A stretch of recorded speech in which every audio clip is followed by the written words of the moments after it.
वृषभ सेना के कंबल को पहचान लिया।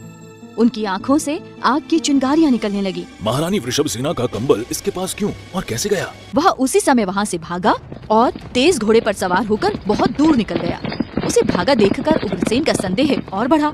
तब उन्होंने मेघपिंगल को पकड़ लाने के लिए अपने सवारों को दौड़ाया। यदि मैं संकट से बचूंगी तो दीक्षा लेकर अपना सारा जीवन धर्म ध्यान में लगाऊंगी। राजज्ञा के अनुसार समुद्र में डाल दी गई, लेकिन स्वर्ग के देवों ने उसी समय आकर वृषभ सेना को एक अमूल्य सिंहासन पर अधिष्ठित किया।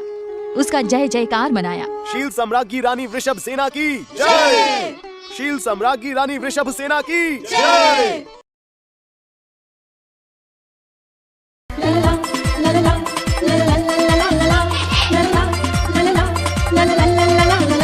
जैन डिजिटल पाठशाला। औषध दान की कथा। कावेरी नगर में राजा उग्रसेन का शासन था। उग्रसेन प्रजा के सच्चे हितैषी और राजनीति के अच्छे पंडित थे। इसी नगर में धनपति नाम का एक सेठ रहता था और उसकी धनश्री नाम की सेठानी थी।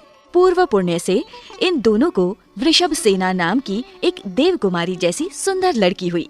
वृषभ सेना की धाय रूपवती उसे सदा नहलाया धुलाया करती थी।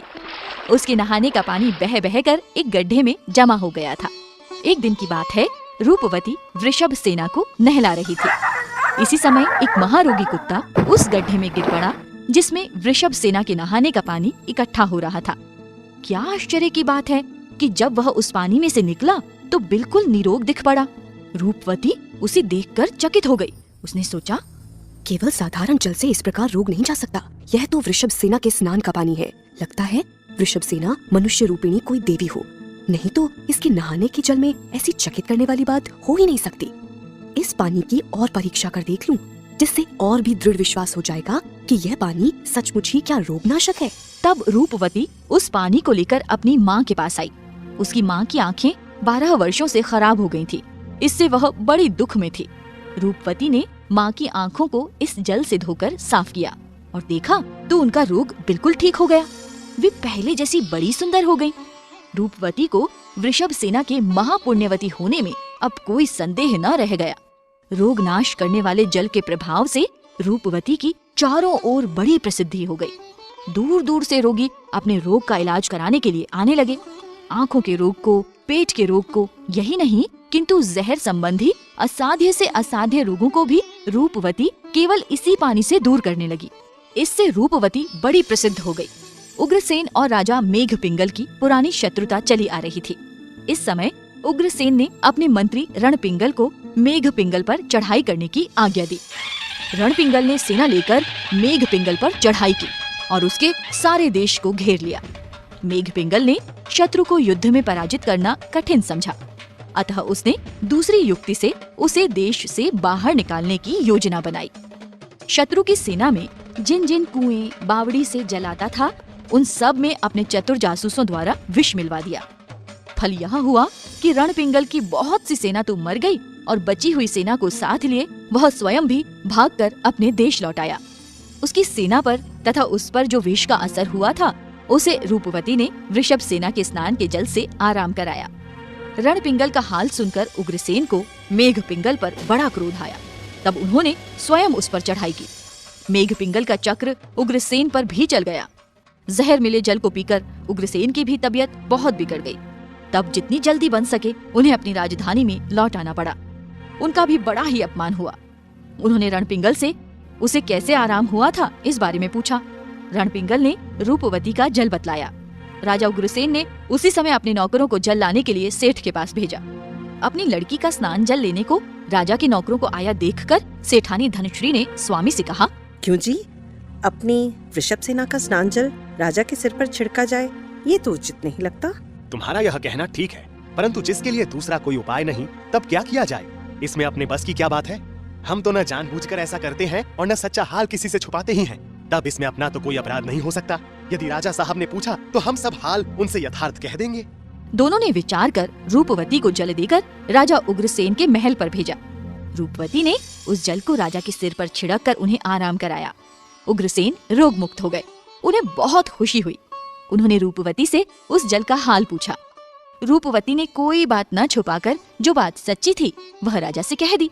यह सुनकर राजा ने धनपति सेठ को बुलाया और उसका बड़ा आदर सत्कार किया। वृषभ सेना का हाल सुनकर राजा की इच्छा उसके साथ ब्याह करने की हो गई थी और इसीलिए उन्होंने मौका पाकर धनपति से अपनी इच्छा कह सुनाई। राजेश्वर, मुझे आपकी आज्ञा मान लेने में कोई रुकावट नहीं है, किंतु आपको खूब उत्सव के साथ अष्टानिक पूजा करनी होगी।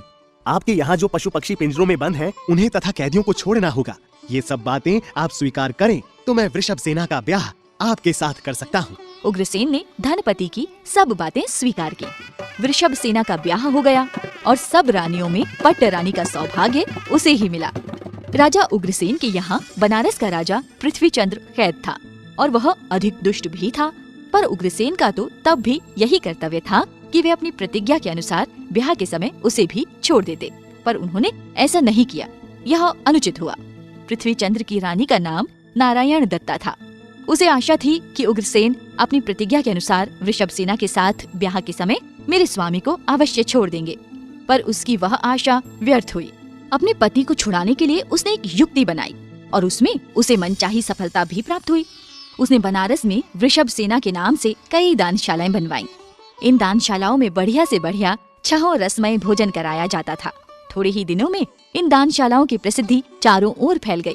जो इनमें एक बार भी भोजन कराता वह फिर इनकी तारीफ करने में कोई कमी न रखता था। बड़ी बड़ी दूर से इनमें भोजन करने को लोग आने लगे। कावेरी के भी बहुत से मनुष्य यहाँ भोजन कर जाते थे। उन्होंने इन दानशालाओं की बहुत तारीफ की।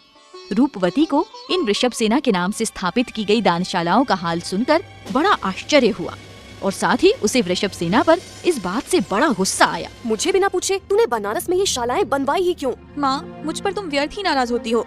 न तो मैंने कोई दानशाला बनवाई है और न मुझे उस विषय की कोई जानकारी है। ये संभव हो सकता है कि किसी ने मेरे नाम से उन्हें बनवाया हो। इसका शोध लगाना चाहिए कि किसने ये शालाएं बनवाई और क्यों बनवाई। आशा है पता लगाने से सब रहस्य ज्ञात हो जाएगा।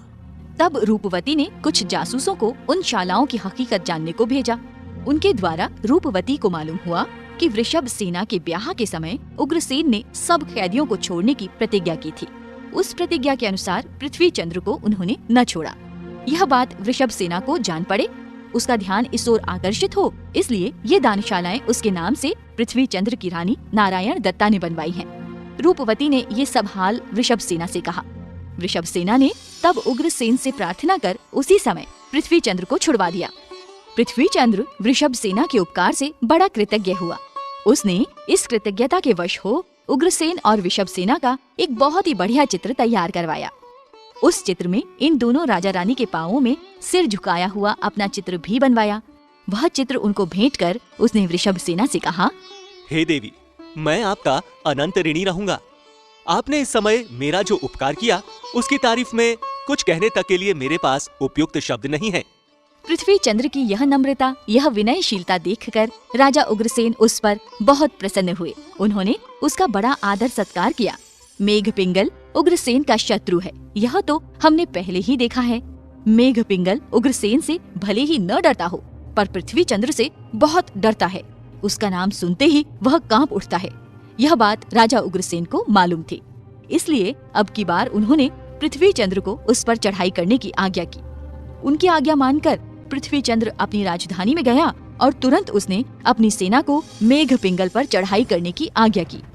सेना के प्रयाण का बाजा बजने ही वाला था कि कावेरी नगर से खबर आ गई। महाराज, अब चढ़ाई की कोई जरूरत नहीं। मेघपिंगल स्वयं महाराज उग्रसेन के दरबार में उपस्थित हो गया है। बात यह थी कि मेघपिंगल पृथ्वीचंद्र के साथ लड़ाई में पहले कई बार हार चुका था, इसलिए वह उससे बहुत डरता था। यही कारण था कि उसने पृथ्वीचंद्र से लड़ना उचित न समझा। तब उसे उग्रसेन की शरण आना पड़ा। अब वह उग्रसेन का सामंत राजा बन गया। एक दिन दरबार लगा हुआ था। राजा उग्रसेन सिंहासन पर अधिष्ठित थे। आज सामंत राजाओं द्वारा जो भेंट आएगी वो आधी मेघपिंगल को और आधी वृषभ सेना को भेंट होगी। उग्रसेन महाराज की अब से मेघपिंगल पर पूरी कृपा हो गई थी। आज बहुत से धन दौलत के सिवा 2 बहुमूल्य सुंदर रत्न कंबल उग्रसेन की भेंट में आए। उग्रसेन ने अपनी प्रतिज्ञा के अनुसार भेंट का आधा हिस्सा मेघपिंगल के पास और आधा हिस्सा वृषभ सेना के पास पहुंचा दिया। एक दिन मेघपिंगल की रानी इस कंबल को ओढ़कर किसी आवश्यक कार्य के लिए वृषभ सेना के महल आई। ऐसा ही एक कंबल वृषभ सेना के पास भी था जो राजा ने दिया था। दुर्भाग्य से मेघपिंगल की रानी का कंबल वृषभ सेना के कंबल से बदल गया। उसे इसका कुछ ख्याल न रहा और वह वृषभ सेना का कंबल ओढ़कर अपने महल आ गई। कुछ दिनों बाद मेघ पिंगल को राज दरबार में जाने का काम पड़ा। वह वृषभ सेना के इसी कंबल को ओढ़े चला गया। कंबल ओढ़े मेघ पिंगल को देखते ही उग्रसेन के क्रोध का कुछ ठिकाना न रहा। उन्होंने वृषभ सेना के कंबल को पहचान लिया। उनकी आंखों से आग की चिंगारियां निकलने लगी। महारानी वृषभ सेना का कंबल इसके पास क्यों और कैसे गया? इसका कोई गुप्त कारण जरूर होना चाहिए। बस यह विचार उनके मन में आते ही उनकी अजब हालत हो गई। उग्रसेन का अपने पर अकारण क्रोध देखकर मेघ पिंगल को इसका कुछ भी कारण समझ में न आया, पर ऐसी दशा में उसने अपना वहाँ रहना उचित न समझा। वह उसी समय वहाँ से भागा और तेज घोड़े पर सवार होकर बहुत दूर निकल गया। उसे भागा देखकर उग्रसेन का संदेह और बढ़ा। तब उन्होंने मेघ पिंगल को पकड़ लाने के लिए अपने सवारों को दौड़ाया तथा क्रोधाग्नि से जलते हुए रानी वृषभ सेना से कुछ भी न पूछकर वृषभ सेना को समुद्र में फेंकवाने का आदेश दे दिया। उस क्रोध को धिक्कार है, उस मूर्खता को धिक्कार है जिसके वश हो लोग योग्य और अयोग्य कार्य का भी विचार नहीं कर पाते। भले ही उग्रसेन महाराज इस बात को न समझें कि वृषभ सेना निर्दोष है, किंतु वृषभ सेना को अपनी निर्दोषता पर पूर्ण विश्वास था। वृषभ सेना अपनी पवित्रता पर विश्वास रखकर भगवान के चरणों का ध्यान करने लगी। तब उसने मन ही मन प्रतिज्ञा की, यदि मैं संकट से बचूंगी तो दीक्षा लेकर अपना सारा जीवन धर्म ध्यान में लगाऊंगी। उस समय वृषभ सेना की वह पवित्रता, वह दृढ़ता, वह शील का प्रभाव, वह स्वभाव सिद्ध प्रसन्नता देखकर देव भी नतमस्तक हुए। बेचारी निर्दोष वृषभ सेना राजज्ञा के अनुसार समुद्र में डाल दी गई। लेकिन स्वर्ग के देवों ने उसी समय आकर वृषभ सेना को एक अमूल्य सिंहासन पर अधिष्ठित किया। उसका जय जयकार मनाया। शील सम्राज्ञी रानी वृषभ सेना की जय। शील सम्राज्ञी रानी वृषभ सेना की जय।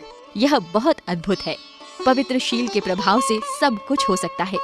यही शील आग को जल, समुद्र को स्थल, शत्रु को मित्र, दुर्जन को सज्जन और विष को अमृत के रूप में परिणत कर देता है। शील का प्रभाव अचिंत्य है। वृषभ सेना के शील का महात्म्य जब उग्रसेन को मालूम हुआ तो उन्हें बहुत दुख हुआ। वे अपनी बेसमझी पर बहुत पछताए। उन्होंने वृषभ सेना के पास जाकर अपने इस अज्ञान की क्षमा मांगी और महल पर चलने के लिए उससे प्रार्थना की।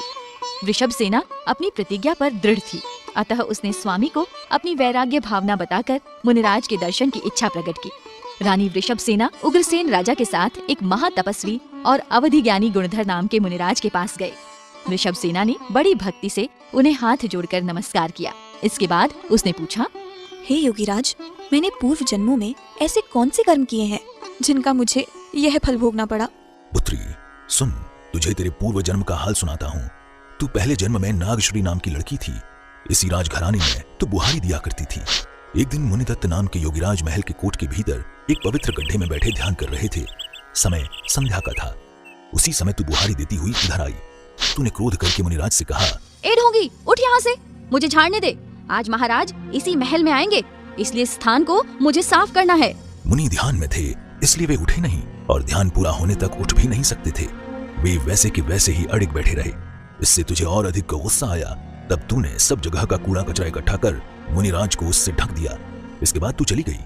बेटा, तू तब अज्ञानी थी, कुछ भी न समझती थी, पर तूने वह काम बहुत ही बुरा किया था।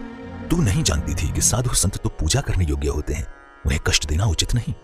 अस्तु सवेरे राजा आए। वे उधर से ही जा रहे थे। अचानक उनकी नजर उस गड्ढे पर पड़ गई। मुनिराज के सांस लेने से उन पर वह कूड़ा कचरा ऊपर नीचे हो रहा था। उन्हें कुछ संदेह सा हुआ। तब उन्होंने उसी समय उस कचरे को हटाया। देखा तो उन्हें मुनिराज दिखाई पड़े। राजा ने उन्हें तुरंत निकाल लिया। तुझे जब यह मालूम हुआ और आकर तूने उन मुनिराज को पहले जैसा ही शांत पाया, तब तुझे उनके गुणों की कीमत जान पड़ी। तू तब बहुत पछताई। अपने कर्मों को तूने बहुत बहुत धिक्कारा। मुनिराज से अपने अपराध की क्षमा मांगी। तब तेरी उन पर बहुत श्रद्धा हुई। मुनिराज के उस कष्ट को दूर करने का तूने बहुत प्रयत्न किया। उनकी औषधि की और उनकी भरपूर सेवा की। उस सेवा के फल से तेरे पाप कर्मों की स्थिति बहुत कम रह गई। मुनि सेवा के फल से तू इस जन्म में धनपति सेठ की लड़की हुई। तूने जो मुनिराज को भक्तिपूर्वक औषधि दान दिया था, उससे तो तुझे वह सर्वौषधि प्राप्त हुई जो तेरे स्नान के जल से कठिन रोग क्षण भर में नाश हो जाते हैं। और मुनिराज को कचरे से ढककर जो उन पर घोर उपसर्ग किया था, उससे तुझे इस जन्म में झूठा कलंक लगा। मुनिराज द्वारा अपना पूर्व भव सुनकर वृषभ सेना का वैराग्य और बढ़ गया।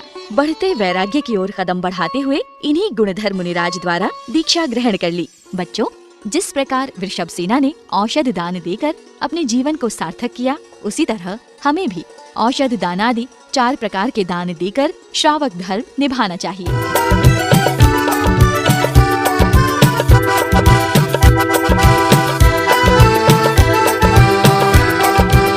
जय जिनेंद्र। धन्यवाद।